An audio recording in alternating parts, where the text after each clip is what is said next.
E aí galera, tudo bem? Vamos lá para mais uma aula. Hoje vamos falar de trabalho, potência e energia. Tá? Então nós, dando continuidade ao estudo da física, ao estudo das forças, né, do o que a atuação de forças causam num corpo. Hoje nós vamos falar de mais três fenômenos, vamos dizer assim, que essas forças causam num corpo. Beleza? Então começando do trabalho. O que é um trabalho, né? Trabalho é uma grandeza escalar. Lembra? Eu tenho grandezas escalares e grandezas vetoriais. Grandeza vetorial, eu preciso do módulo, direção e sentido dessa grandeza para definir isso, para definir essa grandeza. E já uma grandeza escalar, que é no caso do trabalho, só o módulo eu já defino, eu já consigo dizer do que se trata essa grandeza. Então, o trabalho é uma grandeza escalar. E o que ele é? Ele é dado pela multiplicação da componente da força paralela ao deslocamento vezes a distância percorrida pelo corpo. Qual que é a unidade do trabalho? A unidade é joule e a representação desse trabalho costuma ser pela letra grega tal, esse tzinho aqui customizado. Então, se o trabalho ele é dado pela multiplicação da componente da força que é paralela ao deslocamento, da força ou da resultante de forças, que é paralela ao deslocamento, se eu tiver uma componente de força, ou uma resultante de força, ou uma força perpendicular ao sentido do deslocamento, esse trabalho vai ser zero, vai ser nulo. Tá bom? Vamos ver uns exemplos aqui. Esse primeiro exemplo, eu tenho uma força que está sendo aplicada aqui da esquerda para a direita. Então, força é uma grandeza vetorial. Eu preciso do módulo, da direção e do sentido para definir essa força. Então eu tenho uma força módulo F, por exemplo, a direção horizontal e o sentido da esquerda para a direita. Definir a força. Se eu tenho uma força aqui aplicada para a direita e esse bloco que a princípio está aqui e se movimenta numa distância d para a direita também, né, e eu tenho um trabalho motor. Por quê? Porque a força tem o mesmo sentido do movimento. E nesse caso, um trabalho é positivo, que é módulo da força F vezes a distância. E se eu tiver o contrário, vamos dizer assim? Eu tenho um bloco se movimentando também para a direita, mas eu tenho uma força aqui aplicada para a esquerda, ou seja, está oposta ao sentido do deslocamento. Quanto que vale o trabalho dessa força F aqui? Bom, ela está paralela ao sentido do deslocamento do mesmo jeito. Então o trabalho o que vai ser? Vai ser a, a força paralela ao sentido do deslocamento vezes a distância, vezes o deslocamento. Só que nesse caso, como a força está oposta, está no sentido oposto ao movimento, esse trabalho é negativo.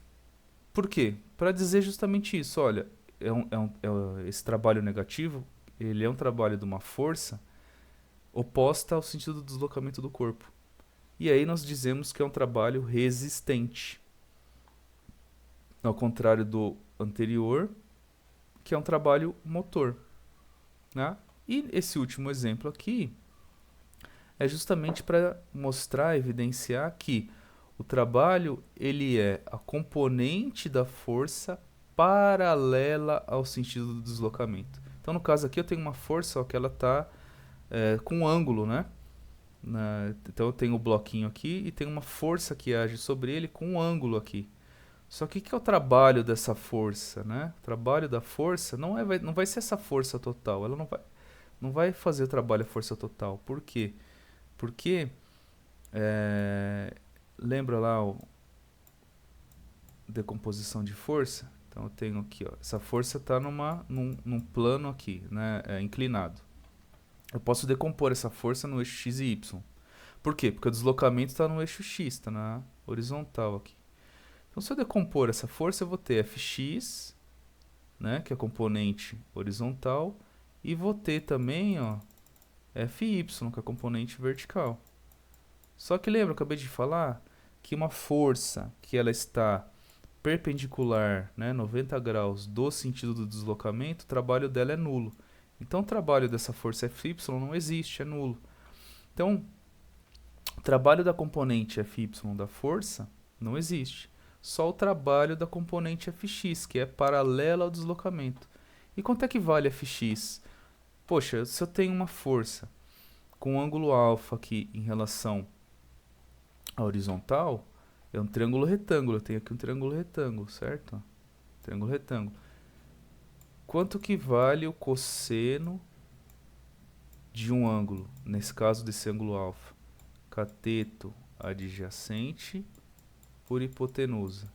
Nesse caso, quanto que é o cateto adjacente? Cateto adjacente ao ângulo é Fx. E a hipotenusa nesse triângulo retângulo? É F. Então, F está dividindo, passa para cá multiplicando. Então, Fx vai ser igual a F vezes cosseno de alfa. Que é aqui, ó. Trabalho não é força paralela ao sentido do deslocamento, que é o Fx. A força paralela ao sentido do deslocamento aqui é Fx.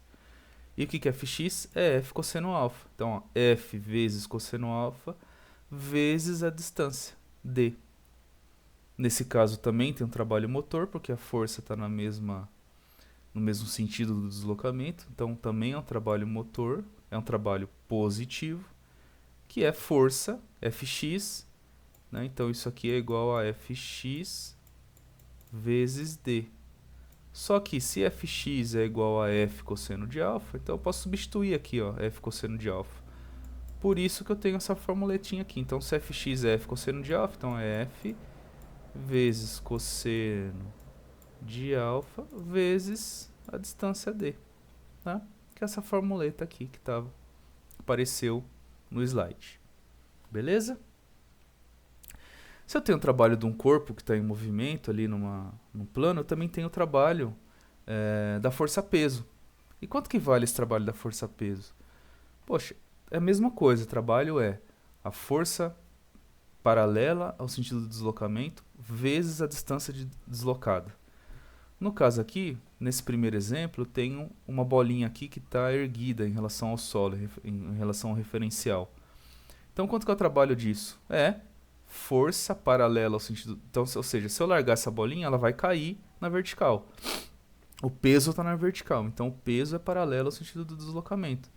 Então, quanto que é o trabalho? É peso vezes altura. Está caindo.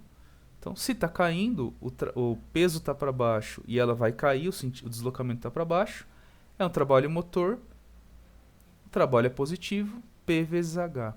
E se eu estiver levantando essa bolinha por algum motivo? Qual que é o trabalho da força peso dessa bolinha? Poxa, o deslocamento está para cima e o peso está para baixo. Eu estou tendo um trabalho resistente. Por quê? Porque a força tem um sentido oposto ao sentido do deslocamento. Né? Então, a força tem um sentido oposto ao deslocamento. Então, nesse caso, é um trabalho negativo. Contudo, também é força, peso, né? Vezes o deslocamento H aqui, que ela vai ter até chegar nessa altura, Hzinho. E aí aqui embaixo, só uma observação que o trabalho da força-peso, ele não depende da trajetória que esse corpo tem para cair ou para subir. Então, nesse caso, eu tenho um corpo aqui em cima numa altura H. Qual que é o trabalho da força-peso desse cara? É um trabalho motor, por quê? Porque ele vai cair, né? Então, a força-peso está para baixo, o deslocamento está para baixo, trabalho motor, P vezes H. Ah, mas ele pode cair retinho ou ele pode cair todo louco aqui. Tudo bem. Mas se eu somar os trabalhos aqui, né, em cada trechinho desse deslocamento que eu somar esses trabalhos da força-peso, eu vou ter o mesmo resultado, P vezes H.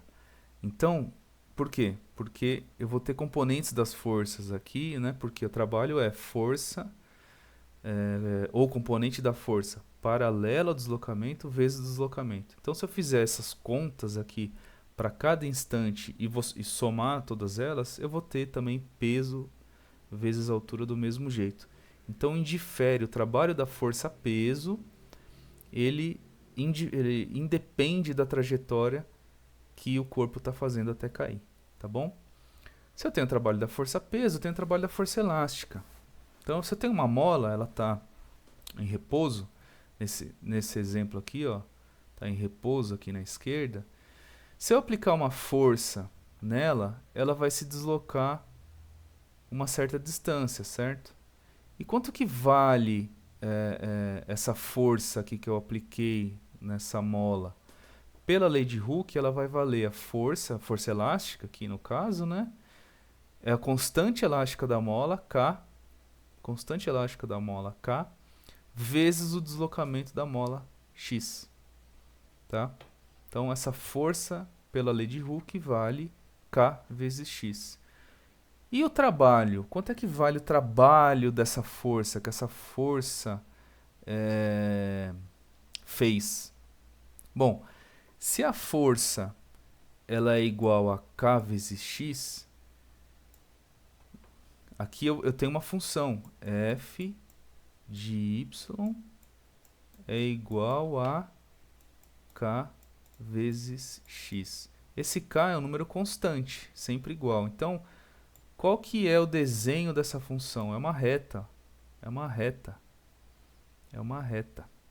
Então, eu tenho y, que é a força, né? A força elástica aqui. E tenho o deslocamento, x. Então, força vezes o deslocamento, o que eu tenho? Força vezes deslocamento, trabalho. Né? Só que, o que é o trabalho? O trabalho é a área debaixo dessa curva aqui. É entre a curva e o eixo x. Então, como é que eu calculo essa área aqui? Eu faço força, né? Que é esse valor, vezes o deslocamento. Então, se eu fizer o valor aqui de força que eu tenho desse lado vezes esse lado, um lado vezes o outro, eu vou ter a área do quadrado inteira aqui, ó. Não vou ter toda essa área aqui. Só que eu não quero toda a área, eu quero só metade dela, que é a área do triângulo aqui. Só quero metade dela. Então, eu pego a força vezes o deslocamento e divido por 2. Eu vou ter o trabalho, que é a área desse triângulo aqui.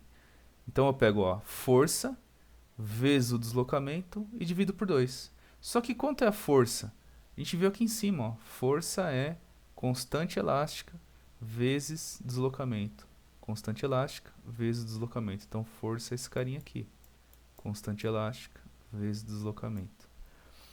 Então, constante elástica vezes deslocamento, constante elástica vezes deslocamento ao quadrado, divididos por 2.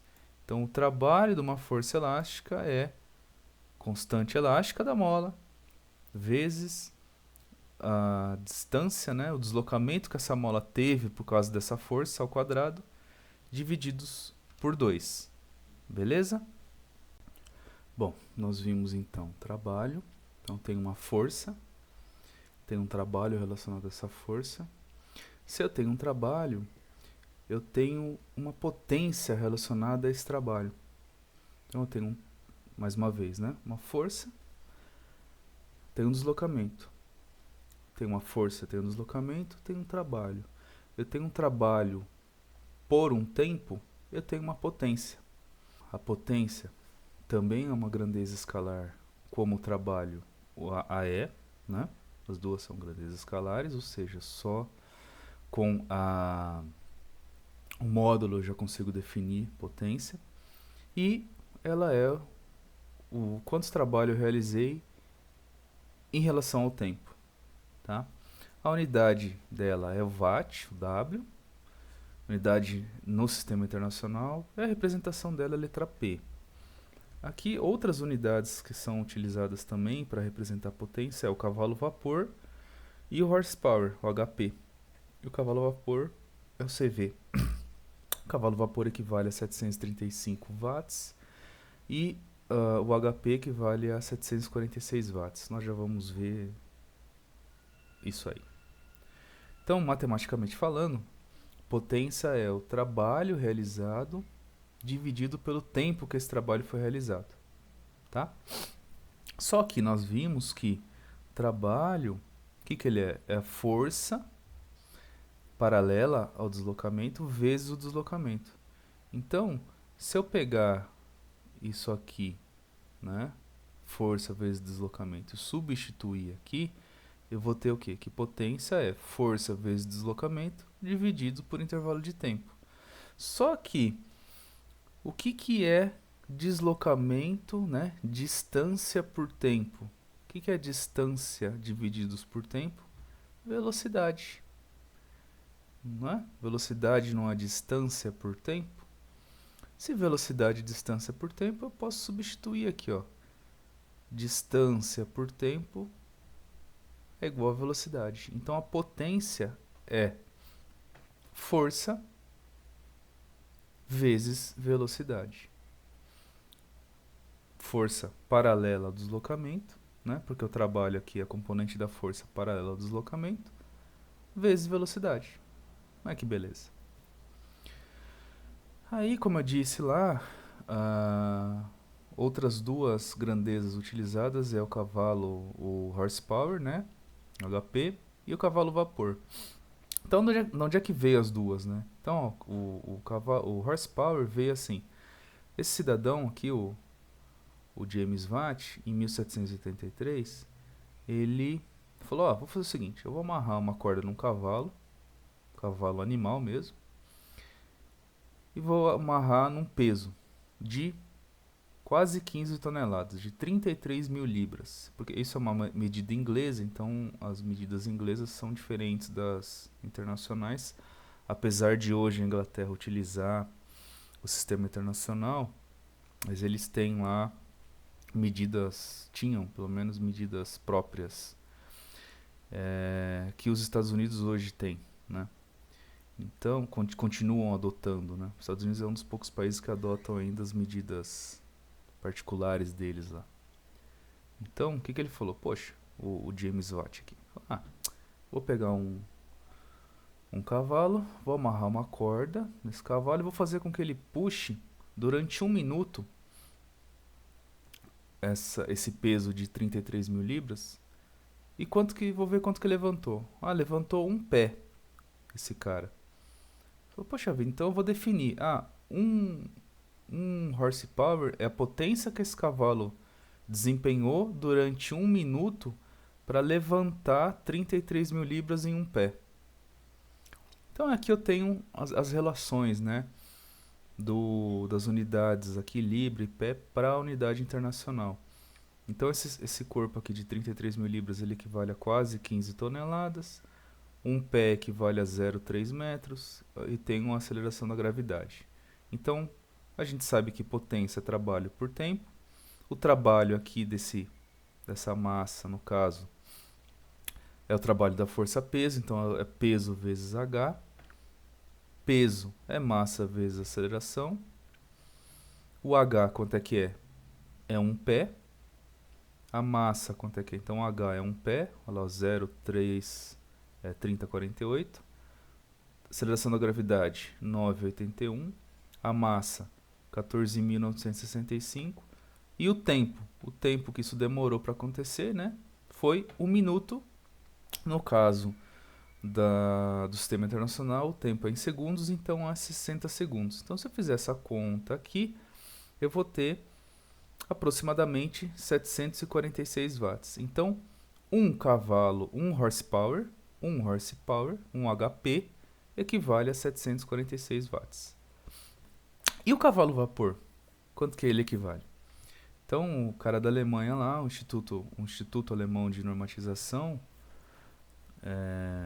até hoje muito conhecido, muitas normas saem dele, e o Brasil, das quais o Brasil usa bastante, né? Então, bastante norma europeia usada aqui.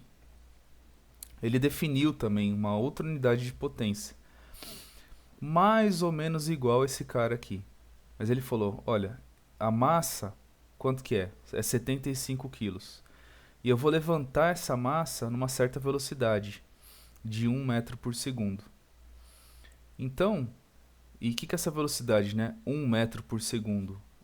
A cada segundo, ele levanta 1 metro.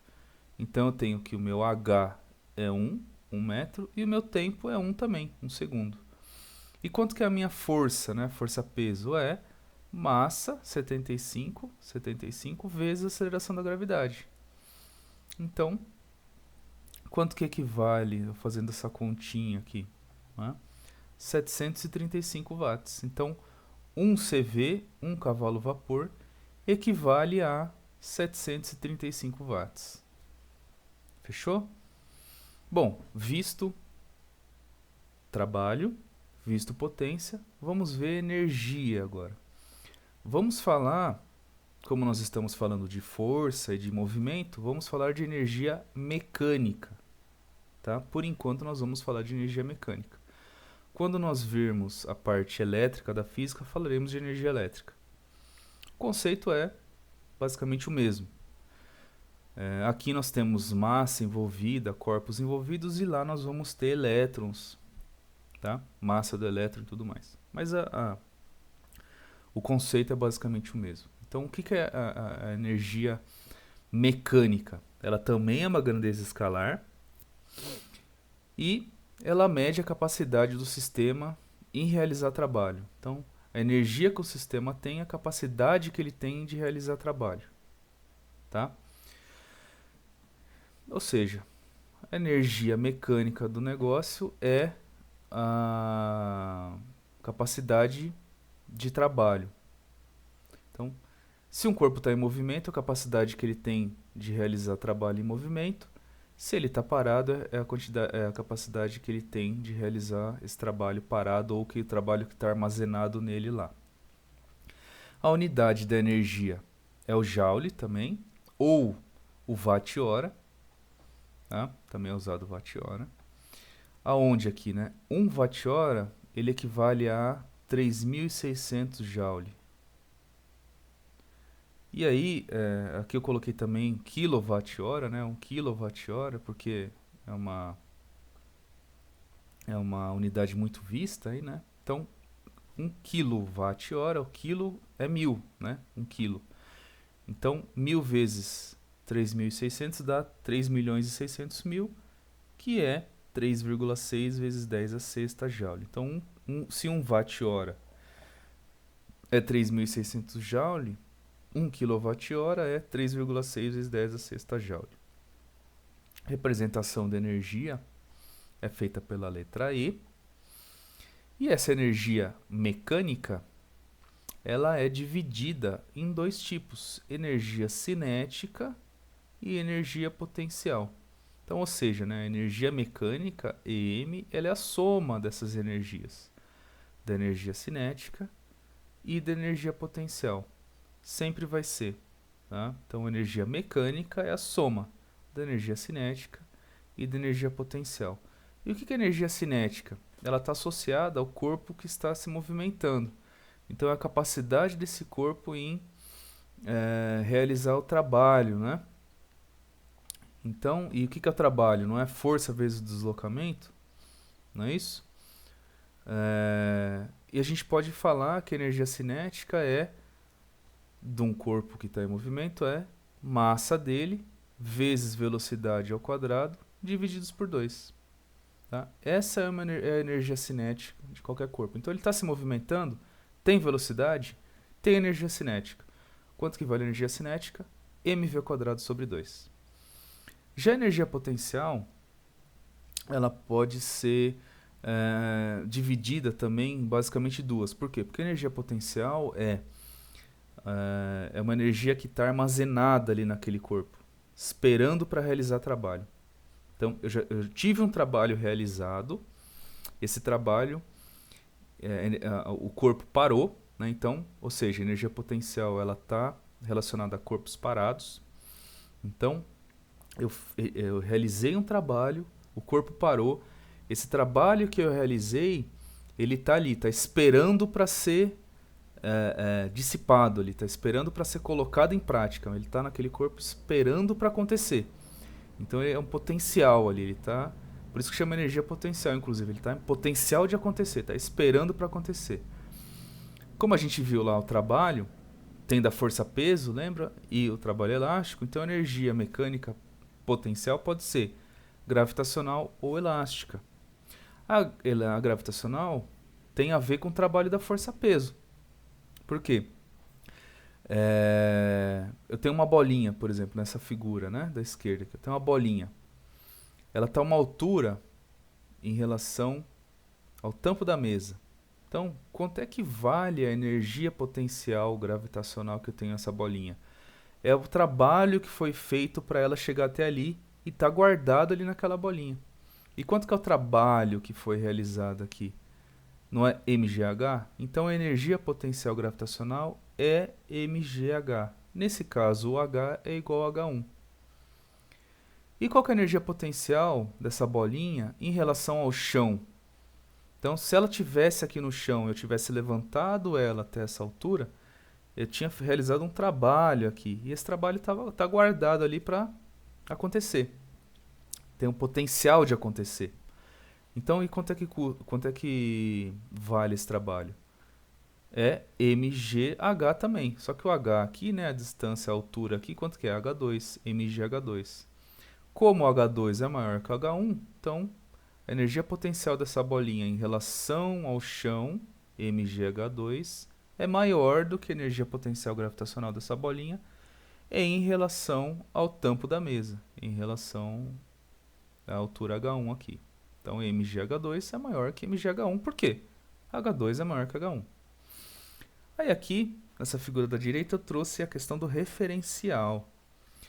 Se a minha bolinha ela está no referencial, quanto é que vale a energia potencial gravitacional? Eu tenho altura aqui? Não, não tenho. Então a energia potencial gravitacional é zero, porque a altura é zero, certo? Já se eu estou acima do meu referencial, numa altura Hzão, por exemplo, qual que é a energia potencial dessa bolinha de massa m em relação ao referencial? mg vezes Hzão. E se eu estou abaixo do referencial? Se eu estou abaixo do referencial, nós dizemos que a energia potencial gravitacional é negativa. Por quê? Porque ele está para baixo. Só por isso. Ele está abaixo do referencial. Então, nesse caso aqui eu estou com uma altura Hzinho. Então, qual que é a energia potencial dessa bolinha em relação a esse referencial? Menos mgHzinho. Então, aqui, ó, por exemplo, nesse desenho, se eu tivesse uma bolinha aqui embaixo, entre a mesa e o chão, vamos dizer aqui que ela está numa altura H3 em relação à mesa e uma altura H4 em relação ao chão. Então, quanto que vale a energia potencial gravitacional dessa bolinha em relação à mesa? Em relação à mesa. A energia potencial gravitacional da bolinha vai ser o quê? Em relação à mesa, ela está embaixo da mesa, então é negativo. Menos mgh3, não é isso? Ela está distante h3 da mesa. Em relação ao chão, vou escrever aqui, ó, em relação ao chão, quanto que vale a energia potencial dessa nova bolinha aqui nesse ponto em relação ao chão? É positiva, por quê? Porque está acima do chão. E vale quanto? M vezes G. Nossa, tá feio aqui o negócio. Vezes G. Deixa eu apagar. M vezes G. Tá. Vamos lá. Caneta. M vezes G vezes a altura do chão, H4. Então, o positivo ou o negativo da energia potencial serve para dizer se está acima ou abaixo do referencial. tá bom? Eu tenho energia potencial gravitacional, eu tenho energia potencial elástica. O que é energia potencial elástica? É a energia que está armazenada ali na mola também esperando para agir.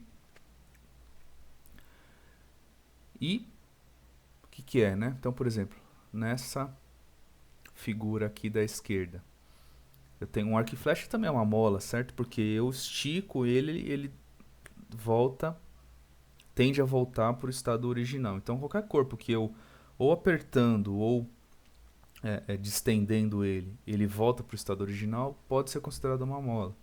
Então, arco e flecha, sim, pode ser considerado uma mola, sim. Então, eu tô lá, ele está na situação A aqui, tá? Em repouso. Se eu estico ele, né, e bato uma foto naquele momento, ele tem uma energia potencial ali esperando para agir, né? Que quanto é que vale essa energia potencial? É o trabalho da força elástica, kx² sobre 2. Então eu tenho a constante elástica dessa mola, no caso dessa corda, que é uma mola. Tenho o deslocamento x aqui, então a energia potencial elástica é igual ao trabalho elástico da força elástica, kx² sobre 2. Mesma coisa esse outro exemplinho, essa outra figurinha. Eu tenho uma mola, uma massa, uma mola aqui na situação A. Eu puxei ela, né, por exemplo, estiquei ela até, ela ficou esticada aqui, se deslocou de uma certa distância x. Qual que é a energia potencial elástica que está aqui? Porque ela está parada ali, né? Também é kx sobre 2, kx² sobre 2. Então essa é a energia potencial elástica. Então eu tenho a energia mecânica, ela é cinética mais potencial. Cinética, mv² sobre 2. Potencial pode ser gravitacional, mgh, ou pode ser potencial elástica, kx² sobre 2. Então, aqui uns exemplinhos de energia mecânica, né? Então, lembrando, ó, energia mecânica, ela é igual a cinética mais energia potencial. Aqui um carinha de skate no halfpipe. Então eu bati 3 fotos. Na primeira foto ele está parado, né? Porque ele chegou no cume aqui, né? No ponto mais alto do halfpipe. Tem uma altura em relação ao chão aqui, h. Tá parado. Aí bati outra foto, ele está numa altura 0, né? Tá no chão aqui, só que tem uma velocidade v. E outra foto, ele voltou para a altura h e está parado. Então, nesse instante de tempo, quanto é que vale a energia mecânica desse cara? Ele está parado, então eu não tenho energia cinética, só tenho energia potencial. Então a energia mecânica dele é igual a energia potencial. Nesse ponto aqui, eu não tenho energia potencial. Por quê? Porque a altura dele é 0. Eu só tenho energia cinética. Por quê? Porque ele está se movimentando. Então só tenho energia cinética. E aí ele voltando nesse ponto aqui, mais alto, e parou, né? Ele parou para... Ele foi, aí ele para e volta. Então, nesse momento que ele parou, ele não tem energia cinética mais também. Por quê? Velocidade 0. Só tem energia potencial. Então, energia mecânica, nesse ponto, é só energia potencial. Só que e se o cara tivesse aqui, ó, né? No meio do caminho, numa altura h1 do solo aqui. Nesse ponto, ele estaria com uma velocidade subindo, então ele tem energia cinética e ele também tem uma altura, então ele também tem energia potencial. Então, nesse ponto, a energia mecânica dele seria uma parte de energia cinética e uma parte de energia potencial. Tá? E nessa outra figurinha aqui, eu tenho essa bolinha, ela está parada aqui. Por exemplo, numa distância, uma altura h. Então, qual que é a energia mecânica dessa bolinha? É a potencial gravitacional, porque ela está parada, não tem energia cinética. Aí começou a se movimentar, desceu, desceu, desceu, está aqui no chão, altura 0, mas tem uma velocidade. Quanto que vale a energia mecânica? Só a energia cinética. E aí vamos dizer que ela chegou numa mola aqui, bateu na mola e comprimiu essa mola e tirei a foto ali, ela está ali parada. Ou seja, ela não tem velocidade, velocidade zero, então energia cinética zero. E ela só vai ter aqui o que? Energia potencial elástica, porque eu comprimi a mola e parei ali. Tudo bem? Posto isso da energia mecânica, existe um princípio que diz que se não existem forças dissipativas num sistema, que nós já vamos ver o que são forças dissipativas, são forças que dissipam energia. Então, se eu não tenho nenhuma força que dissipa energia, a energia mecânica se mantém constante durante todo o tempo. Então, em qualquer foto que eu bater, qualquer instante de tempo que eu bater a foto, eu vou ter a mesma energia mecânica, a mesma. Então, ou seja, se eu bater no instante inicial, tem uma energia mecânica inicial, ela vai ser igual a um outro instante final, por exemplo, que eu bater, que é a energia mecânica final. Então, nesse caso, por exemplo, a energia mecânica que eu tenho aqui, ela é igual a que eu tenho nesse instante, que é igual ao que eu tenho nesse instante, que é igual ao que eu tenho nesse outro instante hipotético que eu coloquei aqui. Ela sempre vai ser igual, caso eu não tenha forças dissipativas. Então, isso ajuda bastante a resolver exercícios. Bastante, bastante, bastante. Por quê? Como nós vimos aqui, ora eu só tenho energia potencial, ora eu só tenho energia cinética, ora eu tenho cinética e potencial.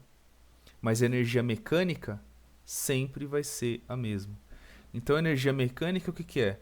Não é cinética mais potencial? Então, se a energia mecânica inicial é igual à final, a energia cinética inicial mais energia potencial inicial é igual à energia cinética final mais energia cinética mais energia potencial final. E aí eu disse de forças dissipativas, lembram? Então, o que é força dissipativa? É o que dissipa a energia. As principais forças dissipativas que dissipam energia são a força de atrito e a força de arraste ou de resistência do ar. Então, por quê? Força dissipativa gera principalmente calor e som. O atrito não gera calor? Gera. Tenta esfregar a mão na parede, por exemplo. Está gerando calor na tua mão. Você tem atrito e está gerando som, você está ouvindo. Então está dissipando energia. A energia do sistema está sendo dissipada em forma de calor, está indo para o ar o calor, e em forma de som. Eu estou dissipando energia, porque o som o som é mecânico. O som, as partículas do ar se movimentando de forma mecânica, né?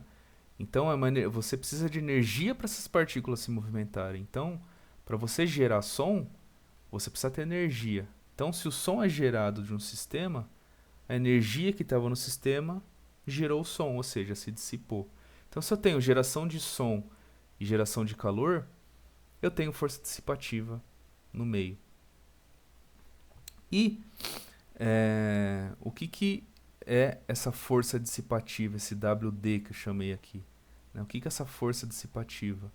Ela é justamente a variação da energia mecânica. Então, se eu tenho uma força dissipativa, nem em todo momento que eu pegar uma foto daquele movimento, eu não vou ter a mesma energia mecânica. Por quê? Porque a energia se dissipou. Então, a variação dessa energia mecânica que eu tenho é a dissipação de energia. Porém, a energia total sempre vai ser conservada. Vocês já não ouviram dizer, né?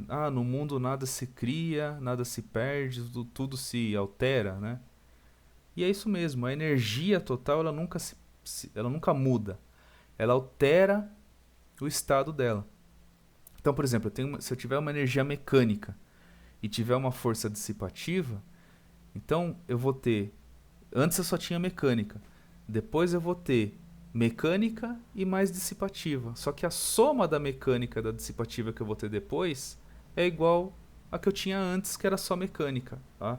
O total da energia no sistema, ele não muda. Só que, quando eu tenho dissipação, ele mudou de estado. Mas o todo não se alterou a quantidade. Tá bom? Então, por exemplo, aqui ó. Se eu tenho uma energia mecânica no ponto A aqui. Aí a bolinha, né? A bolinha estava aqui no ponto A. Eu tenho uma energia mecânica que nesse caso é igual a energia potencial, que a bolinha estava parada. Aí vamos dizer, ela começou a se movimentar. E tem um atrito aqui dessa bolinha com aqui essa colina, vamos dizer aqui, esse tobogã. Então tem uma força de atrito aqui. Essa força de atrito, ela gera calor e gera som. Ou seja, é uma força dissipativa. Então, ela dissipa energia. Aí então eu tinha uma energia mecânica só aqui em A, que nesse caso é igual a energia potencial. Ela foi dissipando, dissipando, dissipando e a hora que a bolinha chegou aqui no ponto B, eu tenho uma energia mecânica no ponto B, que se ela estivesse movimentando aqui, no caso, é só energia cinética, porque eu não tenho mais altura. Só que a energia mecânica em B, o que ela vai ser? Ela vai ser... A energia ela não se altera, o total é o mesmo. Então a energia mecânica que eu tenho aqui, ela vai ser a mesma aqui. Então a energia mecânica que eu tenho aqui é o que eu tinha em A menos o que eu dissipei. Porque eu tinha uma energia aqui, mecânica. Aí ela foi se dissipando, foi se dissipando, foi dissipando, ficou uma energia mecânica B menor do que a de A. Só que o total da energia é o mesmo. Então, se a energia da mecânica B mais o que se dissipou, eu vou ter em A aqui. Por isso que a energia mecânica em B é o que eu tinha em A menos o que foi dissipado. Menos o que foi dissipado. Então, o que dá para concluir com isso? Dá para concluir que a variação da energia sempre vai ser negativa. Por quê? Porque eu sempre vou dissipar a energia, né? Eu sempre vou perder, entre aspas, energia. Sempre energia... Eu vou perder energia mecânica, né? Então, sempre eu vou perder... A energia total, não. Mas energia mecânica, sim. Então, sempre eu vou perder energia mecânica. Então, essa variação sempre vai ser negativa. Tá? Como eu disse, né, aqui ó, a segunda afirmação, que na grande maioria dos casos, a força dissipativa em questão vai ser a força de atrito. Tá? Pode ser a força da resistência do ar também. Mas na maioria dos casos vai ser a força de atrito. E aí aqui, né, toda a energia dissipada, ela é convertida em outras formas de energia, que no caso é calor e som. Né? Na grande maioria dos casos, a energia dissipativa, ela converte energia mecânica em energia térmica, calor, ou sonora, som. Tá bom? Colocado isso, essa questão aí de dissipação, vem a ideia de rendimento. Rendimento. Rendimento a gente vê muito isso no nosso dia a dia, né? Ah, o meu rendimento de estudo não é 100%. Ah, o rendimento do carro é 90%. Então, o que é rendimento? Ou seja, o mundo não é perfeito. Então, o mundo físico, né? Então, eu sempre vou ter atrito se eu estou aqui na atmosfera terrestre, né? Então, o atrito, ele acontece, as perdas acontecem. Então, se eu tenho perda, eu tenho rendimento. Então, o que é o rendimento? Ou seja, né, eu tenho nessa figurinha aqui, eu tenho uma máquina qualquer, tenho um sistema qualquer. Eu aplico uma potência nesse sistema, parte dessa potência é perdida e parte é realmente utilizada. Isso é a ideia de rendimento. Rendimento é adimensional, ou seja, não tem unidade. E ele é representado pela essa letra grega eta, um N doidão aí. Então, o que ele é? Ele é, matematicamente falando, potência utilizada divididos por potência total aplicada vezes 100. Porque dá em porcentagem. Por quê? potência utilizada sempre vai ser menor do que a potência aplicada. Então, esse número aqui, ele vai estar sempre entre 0 e 1. Sempre. Por quê? Se eu não tiver perda nenhuma, a potência utilizada é igual à potência total. Então, por quê? Porque a potência total aqui, né, a potência aplicada, vai ser potência utilizada mais potência perdida. Então, se a potência perdida for zero, se eu não perder nada, vamos dizer que meu mundo é ideal. Então, eu vou utilizar tudo que eu apliquei. Então, se PU for igual a PT, PT por PT dá 1. Então, o meu rendimento vai ser 100%. E se eu perder tudo? Ou seja, né, eu não utilizo nada, eu utilizo zero. Então, 0 divididos por qualquer número é 0. E o meu rendimento é 0. Então, esse número aqui sempre vai estar entre 0 e 1. E se eu fizer vezes 100, eu vou ter uma porcentagem. Por isso que o rendimento é em porcentagem. É de 0 a 100%. É quanto mais de perto de 100% for o rendimento, menos perda eu estou tendo. Né? Por quê? Se ele for 100%, quer dizer que esse número é 1. Para esse número ser 1, a minha perda tem que ser 0. Por quê? Porque o PU vai ser igual a PT. Se o PU é igual a PT, eu tenho aqui, ó, PT divididos por PT dá 1. Então, se o meu rendimento for 100%, eu não tenho perda nenhuma. Se o meu rendimento for 0, eu tenho perda total. Eu só estou perdendo. Eu estou aplicando, estou perdendo tudo que eu estou aplicando, não estou utilizando nada. Então, ou seja, quanto mais perto de 100 for o rendimento, menos perda eu estou tendo. Tudo bem? Então, essas são aí as noções que eu queria passar para vocês nessa nossa aula. Fechou? Obrigado, viu, pela atenção de vocês aí e até mais.